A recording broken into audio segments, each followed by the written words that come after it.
Warning, the views and beliefs in the following program does not reflect the views of Boom Broadcasting. We give full creative control to our creators and do not believe in cancel culture. Ladies and gentlemen, this is the Nightcap. Viewer discretion is advised. Live from the MOWM studio, Boom Broadcasting presents the Nightcap.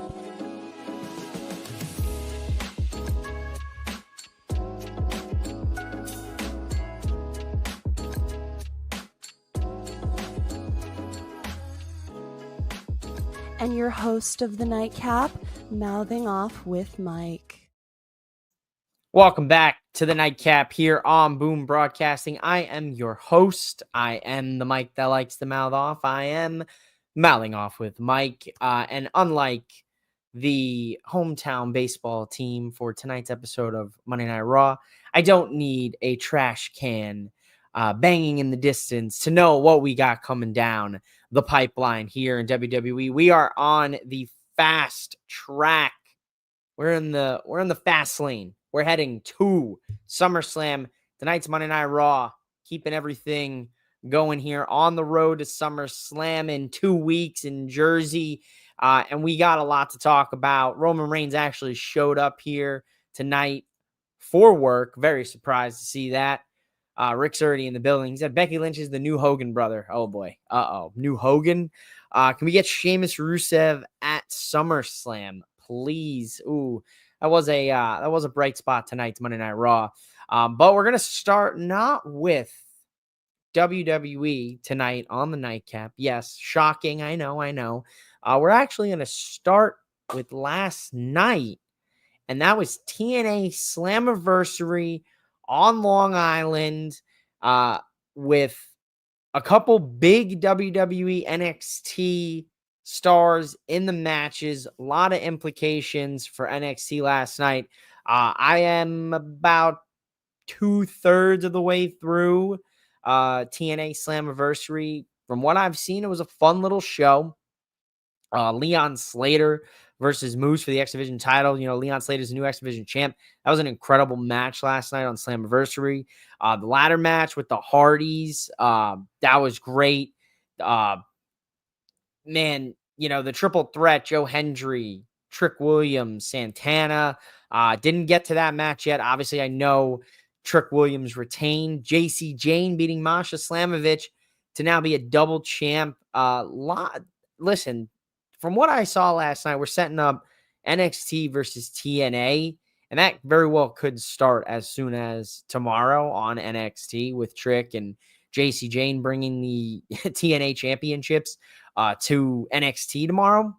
So loved what I saw so far. Can't wait to watch it, but looked like it was got a great reception across the board. I mean, outside of Trick retaining and JC taking the TNA Knockouts championship, but on the other hand, I like that. I think that's a good decision for TNA is to let's have that kind of feud. Let's turn it into TNA versus NXT as opposed to like this weird partnership. You know, now it's morphed into NXT top stars have their championships and TNA is pissed. You know, they lost both their world titles to WWE superstars, even though they're in NXT. So this could set something up really cool. And I keep seeing a lot of people talking about it. And, you know, they're not really fans of NXT superstars getting both sets of titles. I like it. I think things are gonna play out really nicely. But let's talk Monday Night Raw. CM Punk. We're out here in Houston. If you didn't know, you know, the Astros are from Houston, as we know, you know, 2017. We're not gonna rehash the past. But CM Punk gets the crowd hyped up, doing his normal CM Punk stuff. This really didn't move me so much tonight. Gunther, on the other hand, moved me because Gunther got back to his old ways. He had his swagger back. You know what I mean? Like, he was more confident. He went toe-to-toe with CM Punk. Now, CM Punk didn't say anything to Gunther after Gunther basically said, look, I'm going to maul you. I'm going to beat you down. I'm going to break you down. I'm going to wish you never came back and this and that. And that's the Gunther that I miss seeing. We've seen a lot of weird, scared, not confident Gunther. Obviously, he lost the title at WrestleMania to Jey Uso. He wins it back. He beats Goldberg at Saturday night's main event. So it's like, this is the Gunther I want to see. And it's finally, we're getting a serious, I would consider it, a serious rivalry for Gunther. You know, his last few matches were Jey Uso, Pat McAfee, Goldberg. That's not really what you want out of your world champ. Now, albeit, lost to Jey, beat Jey, so on and so forth. But still, McAfee and Goldberg being 2 out of the 3 people he's wrestled in a big match over the last few months. That's really wild. So we're finally getting CM Punk inserted into the world title picture. Finally, he was, and then he gets taken out by Drew McIntyre, Seth Rollins. So he's finally there. Now, Seth is not on Raw. He's hurt. We heard the Oracle, Paul Heyman. He's going to be gone for a long, long, long, long time in the main event talking segment of Monday Night Raw. Does that mean a long, long, long, long time? Does that mean a long time? Does that mean any time? I mean, it's up in the air. We obviously don't know. All we can hope is for a speedy recovery for Seth. But now Punk doesn't have to worry about these external forces outside of Braun and Braun security, Braun Breaker and Bronson Reed. Now he can get into a title picture, and he's going for Gunther. He won the gauntlet match. He ran the gauntlet. He didn't run the gauntlet. He came in at the end and won. But I digress. He's in that picture, and he doesn't have to worry about Seth or Drew McIntyre. So I'm intrigued. Rusev versus Sheamus Part 2. Just as good as the first time. Not as good as the first time, but a good sequel. Give me a third. Rick mentioned it earlier. Maybe we do it at SummerSlam. I have my predictions on what the last 2 matches I think will be for SummerSlam. If they haven't already announced them on WWE social media, I'm going to assume it's going to be Jey and Roman versus Braun and Braun Security at SummerSlam in a tag match. And then I think we're going to get a 6-woman tag match with the Chelsea Green and the Secret Hervis versus Nikki Bella, Stephanie Vaquer, and Brie Bella. I think Brie's going to come back. I think she's going to shock the world and come back in the next week, to be honest. I think could very well happen as soon as next week.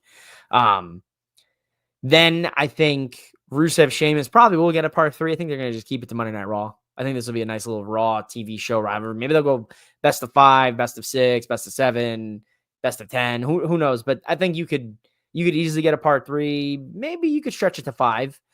Maybe this ends up them becoming a tag team. We do need some tag teams on the Raw side. A-Town Down Under. We heard Grayson Waller talking with New Day after the New Day versus the Creed Brothers versus LWO. That A-Town Down Under is A-Town down 6 feet deep. No more. That's it. We're finished. So for months, for a year, basically, for over a year, we waited and waited and waited and waited and waited and waited and waited and speculated and waited and speculated.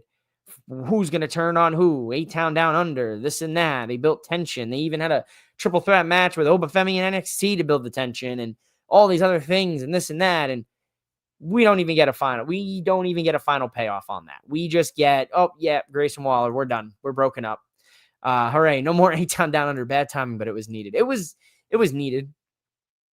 But at the same time, I would have at least liked to seen it play out like on our television screens instead of it just being Austin Theory's hurt, the idiot hurt himself, and now that's it, but whatever. I guess it's whatever at this point. That's the one thing I would have liked to see that get a payoff, but this was a solid triple threat number 1 contenders match. New Day, Creed Brothers, LWO, everyone looked good. LWO gets the win, and I'm a fan of that. I'm a big fan of that, and the reason I'm a big fan of that is that we need to see more tag teams involved on the Raw scene. We see what SmackDown's been able to do, even cutting back the last 3 weeks to 2 hours, and the tag team division has still flourished. So why can't we have a good men's tag team division on Raw? We have the teams, the New Day, the Creed Brothers, the LWO, the War Raiders are number 4. The Judgment Day are the champs. That's number 5. Okay. We could have more teams. Maybe we decide to turn Rusev and Sheamus into a team. Now we have a 6th team on Raw. I'm sure and then of course the Alpha Academy with Otis and Akira Tozawa. Whether how serious you want to take them or not, that's 7 teams right off the top of my head. And then Pete Dunne and Tyler Bate, that's 8. And then Bronson Reed and Braun Breaker, if you really want to get crazy, technically, there could be a tag team unless they go singles for both of them because of Seth's injury. But nevertheless, we could have more tag teams being shown up. So I'm very happy LWO's Joaquin Wilde and Cruz del Toro got this win. So they get the number 1 contendership. They got the Judgment Day. And we have seen it in some variation where we've gotten the Judgment Day and the LWO, but I'm glad now it's kind of like a different version of it. It's a different Judgment Day entirely, right? And the LWO, obviously Rey Mysterio is out right now. I don't know what's hindering him from being back in WWE, if he's hurt or something, but now it's just Dragon Lee, Joaquin, and Cruz on the LWO. So Zelina's on SmackDown. Ray's hurt on vacation. I don't know. So I like that we're going to get to see a different variation of that combination with Finn and JD versus Joaquin and Cruz. Hell, I'd like to see them pick up the gold. I'm not going to get too crazy here, but happy to see a different team involved as well with the Creed brothers here finally getting back into the title picture scene. You know, the War Raiders can take a little pump the brakes on the War Raiders for a bit. They're coming off that feud with the New Day and everything. Obviously, the New Day, I think we're going to see something shift with them here. Kind of ties into Grayson Waller there because now it looks like Grayson Waller is going to join them, but that's not going to end well for him, as we know. But I like what we're seeing so far. Like, this was a good episode of Raw. I don't think it touched last week very well, but the number one thing I think between it was this match here, the women's tag title match. Roxanne Perez, Raquel Rodriguez, Bayley, Lyra Valkyria. Bayley gets this match made for her and Lyra. And then we obviously had Becky out before the match, and we got a good promo between her and Lyra. We got a stipulation. Lyra loses. She can never challenge for the IC championship as long as Becky's champion. And it's going to basically be a street fight, essentially. It's no count out, no, whatever. There's going to be a winner. Guaranteed there's going to be a winner. There's no disqualification. So I guess it's basically a street fight. Basically a street fight. Extreme Rules match, whatever you want to call it. But this match was really fun because it helped the story between Dom and AJ Styles. For the last few weeks, we've seen AJ Styles. Tonight, he had 3 different jobs. He was the valet, he was a janitor, and he was the medical, playing different roles here, stalking Dom throughout until Dom would finally get medically cleared. I liked that. I thought that was very funny. Last night, AJ Styles at Slammiversary, which was great to see him finally go back to TNA after all these years. So now tonight, he's playing up the comedy, and he's stalking Dom, and it's official. Dom, AJ Styles, IC title, SummerSlam. Give me AJ Styles as the IC champ coming out of SummerSlam. Get the guy a big win. I'd love to see it. AJ Styles, legend of the game. One of my favorite all-time guys. I'd love to see him finally hold another championship in WWE. I'll settle for the IC championship. I'd like to see him get the world title one more time before he hangs up the old boots and the gloves. But I loved every second of AJ Styles and Dom these last few weeks getting to this point. They turned, a scratched match at Crown Jewel or Night of Champions into magic over the last few weeks, and AJ Styles showing some of his humor and some of the character work that you don't really get to see from AJ Styles all the time. So, and Dom is the perfect person for AJ to play that up with. So I loved every second of it. We finally get it official, but I love that this match not only helped Becky and Lyra sell their match at SummerSlam, it also got us that match, and it also kind of tells a little bit of a tale about the Judgment Day as well with Raquel and Roxanne. I really have liked what I've seen from Raquel these last few weeks. I don't know what has changed with her. I don't know what she's doing differently. But whatever it is, she is really, really improved in my eyes over these last like 2 months. Like even with the storyline, yes, but also in the ring as well. I don't know what it is. Maybe it's Roxanne. Maybe they work differently than Liv and her did, but I like them. I like Roxanne and Raquel together. They work so well, and Raquel has improved so much over these last couple weeks, maybe couple months. And this was a really solid match. Like I said, it sold us on a few different things. It tells us that Roxanne and Raquel have a match at SummerSlam against Charlotte and Alexa. We know that, but we didn't know if they would be champs after tonight. Bayley's getting desperate to get a championship around her waist again, so we might see a shift in Bayley. And then also, Dom and AJ got paid off in all of this happening, and Roxanne and Raquel walk out of there looking like $1 million as the tag champs. It works. And then, of course, Becky costing them that match at the end of the day, too. You know, if it wasn't for Becky grabbing Lyra's leg, maybe they win the championship. So there's so many different little moving parts here where this segment was a really worthwhile watch. And it painted a picture for everything that's going on into SummerSlam. Another good, enjoyable Raw this week. We got to work on Braun's mic skills, but being around the wise man, he will get better. Yeah, that's going to be certainly something there with that. AJ Styles reminded me of Morgan Freeman and Bruce Almighty. I love that. Great comparison. Styles wins IC, so Cena can challenge him title for title. Rick, you're booking. You're not booking like a Mark. You're booking like a Rick here, and that's cooking. I like it. AJ needs to beat Trick and bring the TNA title back home on the final run. That'd be something, right? Maybe AJ Styles pops up in NXT. He could be X Division champ at some point this year. He very well could. He very well could. I'm really hoping Triple H hears what the WWE fans want. This feud between Io and Stephanie and Rhea has the potential to be the biggest women's match in WWE. Ooh, Logan, I knew you'd drop in here. Especially when we're talking a match of that caliber tonight. Stephanie Vacure and Io Sky getting announced for Raw tonight was rock solid decision by Triple H, because that was the main event of Raw, because you had Roman and Paul Heyman and the Yap session that we concluded Raw with. So I liked that decision. This match, another good match that kept things moving. You had stories in 4 different directions happening tonight with just this tag title match and the AJ Styles Dom stuff. So winner, chicken dinner for me. Sami Zayn, Karrion Kross. Here's a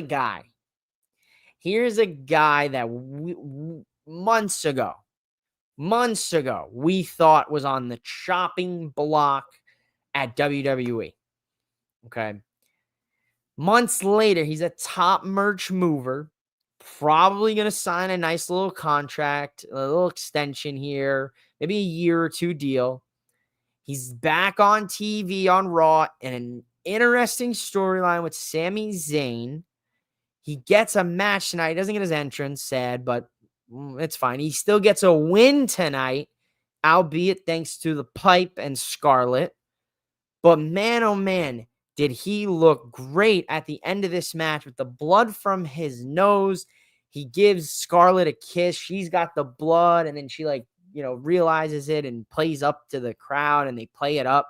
That looked great. Looked like $1 million. Now look, is Karrion Kross going to give you a 5-star match?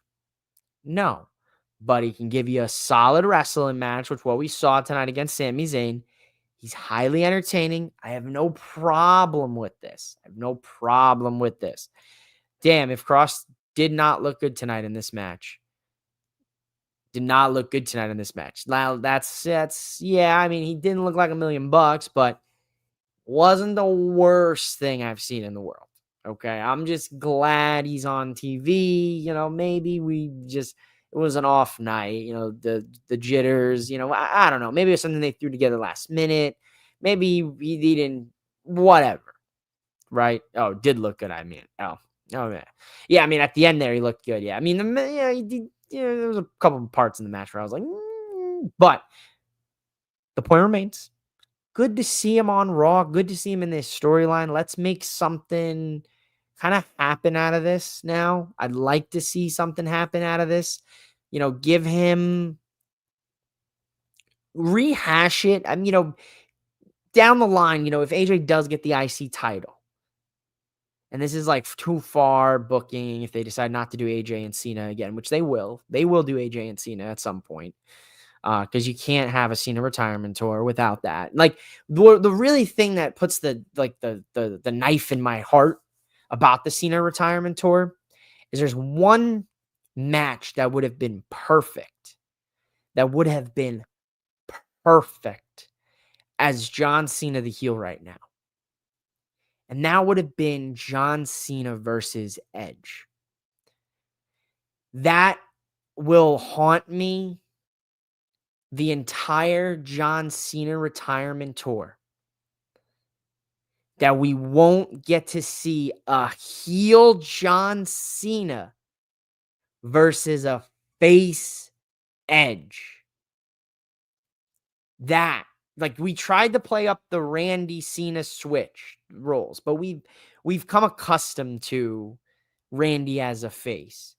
Now, Edge we've come accustomed to as a face and a good guy, but the entirety of John Cena's career, Edge was a tyrant.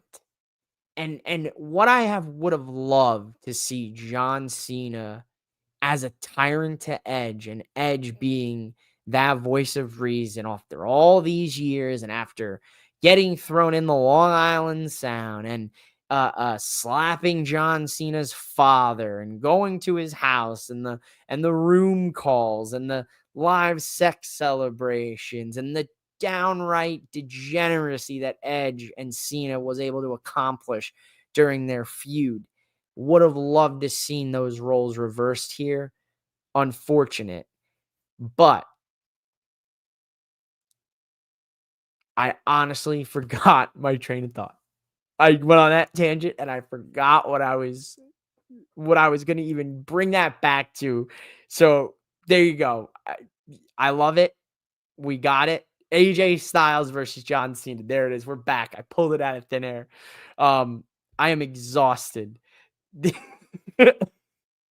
So if they decide not to go AJ Styles, John Cena, title versus title, like Rick said, this is the point I was making.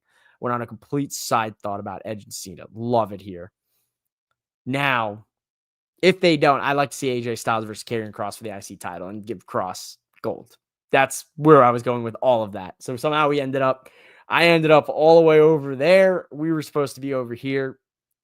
Sorry, guys. I'm a little rusty these last few weeks. Io Sky versus Stephanie Vacure. Great match. 10 out of 10. Another really, all of the women's segments tonight, promos, videos, whatever, matches, everything we got tonight, nailed it for me. All hits, no misses. Because this match was a damn good match. Could be an argument for a Raw match of the year. There's an argument that could be made there, absolutely, for this match. That was incredible. Thank you, Dom. The people that know. The people that can appreciate this show appreciate it. The ones that don't, just don't watch it. That's where I'm at right now. That's where I'm at. You know what I mean? Nevertheless, this match could be a Raw match of the year candidate if we want to talk crazy. But I also really like this because it did very much what the women's tag team match did earlier on Raw, where it kept everything flowing. And that's exactly what this match did tonight. Not only did we get a Raw match of the year candidate with Io and Steph tonight, and a continuation of the last time they got interrupted, they get interrupted again tonight, and Stephanie Vacure gets the win because of disqualification thanks to Chelsea Green and the Secret Hervis. But that's what I want to talk about. The match itself, I could tell you it was a great match. It was. Stephanie hitting the devil's kiss on Io on the ring outside, plus bringing her back into the ring was incredible. Io looked like $1 million in this match, like she always does. Hit that Io Sky for the one time here.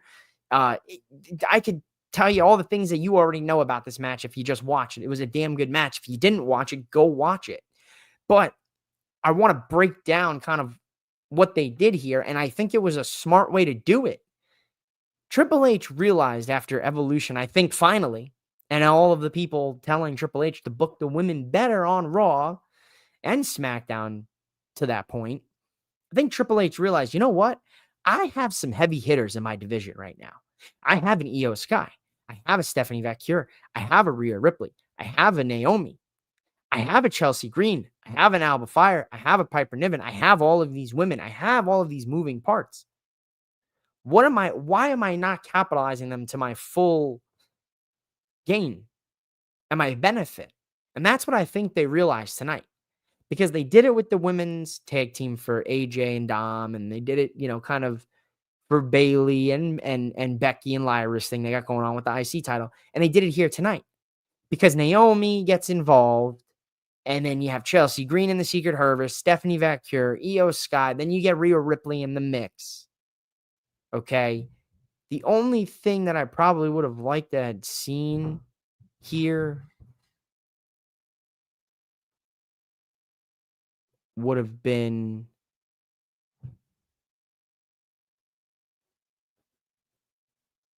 the only thing I really would have liked to have seen here would have been maybe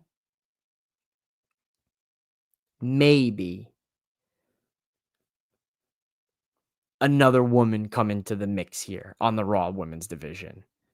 WWE fans are clearly more excited in the feud between Io Sky, Stephanie, and Rhea. Most fans don't care too much about the Stephanie versus Naomi feud, and hyper all with Io, Stephanie, and Rhea. Yeah, I mean they are painting that up, I guess, so to speak.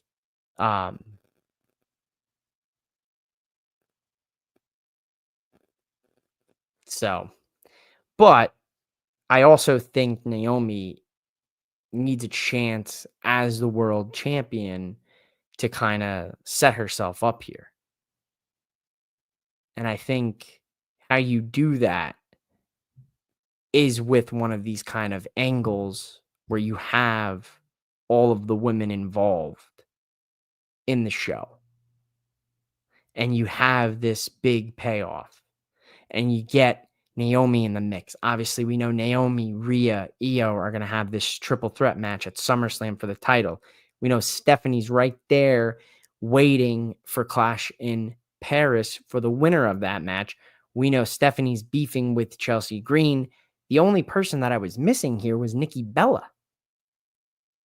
That's the only person I was missing. Now, that's who I would have liked to see him come out here tonight. And then we could have known, okay, Secret Harvest, Stephanie Vacure, Nikki Bella, that's a match for SummerSlam. Maybe next week we see Brie get involved and help even the odds. That's a good little match. And we've got a lot of women's matches on SummerSlam between two nights, and that'd be really good for the women once again. But Logan, as much as I am excited for Io, Stephanie, and Rhea, however in that way we get, whoever is fighting who, whether it's Stephanie versus Io or Stephanie versus Rhea or Stephanie versus Naomi, because I think it will be. Don't sleep on Naomi and Stephanie because they will put on a good match. They probably will. They could put on a match of the year candidate. Naomi is very good at what she does. And as a heel right now in this new form of Naomi, I'm all in on her and what she can accomplish. I see Stephanie helping Nikki, and they tag at SummerSlam at Clash in Paris with Nikki in Stephanie's corner. Bella turns heel on Steph. There you go. That's another thing, because Nikki Bella also did kind of reference and say that this is her run for herself. So maybe Brie isn't involved. Maybe it is just Stephanie versus I take flowers, cookies, or candy bars. Hell yeah, bro. Hell yeah. We'll get you all of those things. Don't you worry. If you nail, you always nail it. So I'll make sure to get you some flowers. Don't worry. Maybe I'll settle for an edible arrangement or something. You never know what could happen there.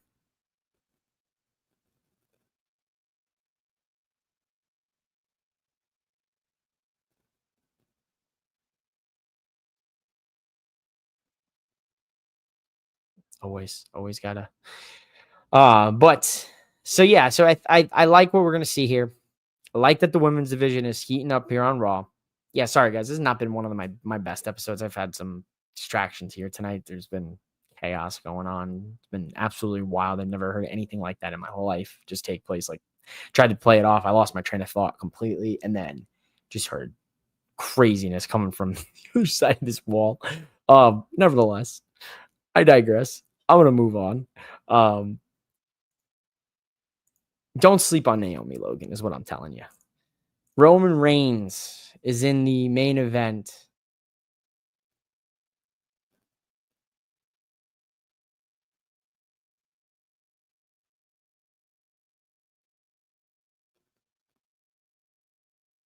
Anyway, Roman Reigns, folks. This is the first time in a long time we've had just Roman Reigns in a ring, just him with a mic on Raw. It was different tonight. This was different. You know, he still does his normal thing. Houston, acknowledge me. The crowd goes wild. You know, and then we kind of get into the nuances of the bloodline and the Paul Heyman stuff. And this was Roman doing the acknowledge me tonight was my highlight of the night. Roman needs to be more focused now with Seth Hurt. Yeah, I think WWE, I feel like I thought at a moment tonight that they were using this, and I thought Roman was basically going to kill this group already, and I thought they were going to, like, you know, use this as the way to basically put the fork in this and say this is done. This group is finished with Seth's injury. That's it. It's cooked. But it basically was like that without them downright saying it, I guess, because Roman obviously talks about this is more Roman talking with Paul, and which is very strange because in the story of everything over the last 5 years, right? 4 years, 5 years from the beginning to now, where we're at with the bloodline story. And this isn't really even the bloodline story anymore. This is now just the Roman Reigns story. Paul was a very key part of this. And that's what Roman really, he had to get that off his chest. You know, obviously referencing Paul taking the side of CM Punk at WrestleMania, which then led into this. But that's the thing. The only thing was missing here from this was that Roman didn't explicitly then say, well, you side with Punk and then you follow up and you side with Seth, the man who, as you know, who betrayed me at the Shield. We didn't hear that tonight. This was more centered around the fact of Roman checking Paul's ego in the sense that Paul didn't create the bloodline and the tribal chief. Roman Reigns is the tribal chief, and the bloodline was created by God himself, because Paul Heyman, you can create a faction and you can create a group and a wrestling faction and a wrestling team, but the bloodline was family, and that's why, you know, it hurts the most that I made you a part of our family when you were just a business partner. Like, playing up all of that and giving everyone the insight of how Roman feels. And we're seeing this part of Roman now outside of the hardened tribal chief has to beat his own cousin up to put him in line. Now we're seeing Roman showing his side of, like, look, I'm a person still. Like, we're seeing a little bit of a humanity from Roman with this confrontation with Paul. Braun Breaker then interrupts and cuts a promo about how he's the big dog now and he's the top dog, and, you know, top dog law gets you top dollar, you know, but top dog and this dog and barking dogs and who let the dogs out. You know, he cuts this whole promo, but to me, it was basically Braun Breaker's suffering succotash.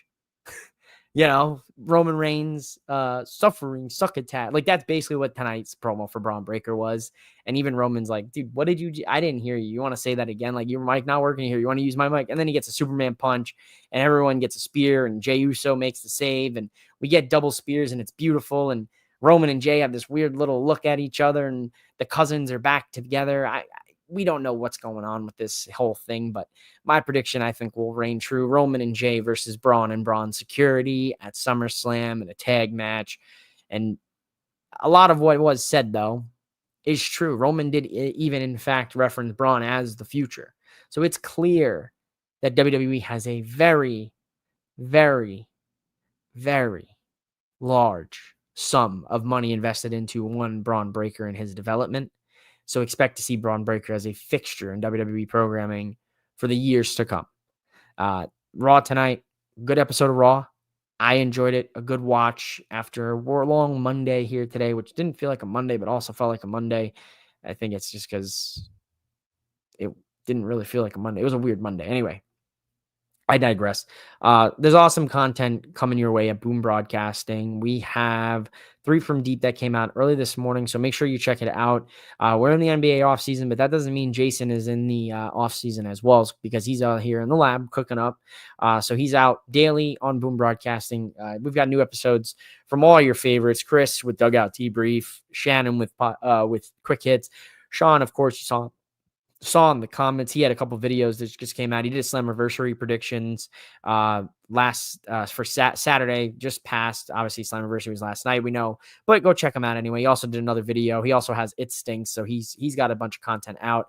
I don't know where the Prez is. I'll have to find out. I'll have to get the Prez. I don't know if Out of Pocket was live today or not. If it wasn't, watch last week's. It was a good show.